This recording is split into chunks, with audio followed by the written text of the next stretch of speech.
জামাই বাবাজি, এইবার আমি তোমার 3 পদে সেমাই রান্না করে খাওয়াবো। থাক মা, এত কষ্ট কেন করবে?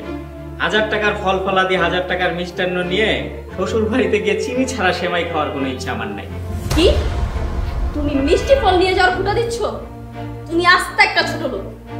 আজকের পর থেকে আমাদের বাড়ির কোনো কিছুই তুমি ব্যবহার করবে না। এই যে তোমার হাতের ঘড়িটা, এইটা কিন্তু আমার বাবা তোমাকে দিছিল। দাও ঘড়িটা খুলে এক্ষুনি আমার হাতে দাও। কি হলো, দাও।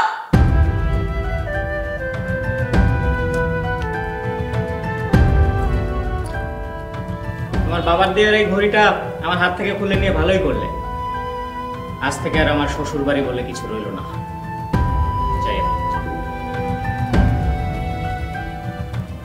মা চায় না জামাই বাবাজির হাত থেকে তোর ঘড়িটা খুলে রাখা উচিত হয় না। তোমার জামাইয়ের অফিস টাইম বলে আমি কিছু বললাম না। তোমাকে অপমান করার ঝাল আমি ঠিকই পরে উঠিয়ে নেব।